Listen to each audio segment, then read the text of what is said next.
თავდაცვის ყოფილი მინისტრის დავით კეზერაშვილის ექსტრადირებასთან დაკავშირებულ დოკუმენტაციას პროკურატურა უკვე ამზადებს. ამის შესახებ ჟურნალისტებს მთავარმა პროკურორმა არჩილ კბილაშვილმა განუცხადა. რაც შეეხება კეზერაშვილის მიმართ წაყენებულ ბრალდებებს არჩილ კბილაშვილის განმარტებით ამ ეტაპზე კეზერაშვილის მიმართ დამატებითი საქმეების შესწავლაც მიმდინარეობს. ამ საქმეების შესახებ კი მას შემდეგ გახდება ცნობილი, რაც გამოძიება შესაბამის კონდიციამდე მივა. ჩვენ გვაქვს 340 დღე, მაგრამ ალბათ ამდენი არ დაჭირდება.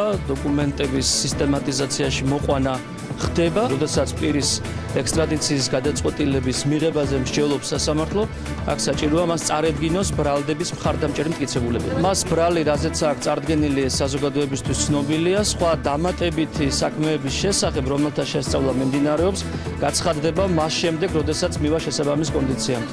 ერთ კვირაში საფრანგეთის სასამართლო პროცესი გაიმართება, სადაც დავით კეზერაშვილის საპატიმროში დარჩენის საკითხზე იმსჯელებენ. კეზერაშვილის დაკავება საფრანგეთში 14 ოქტომბერს მოხდა.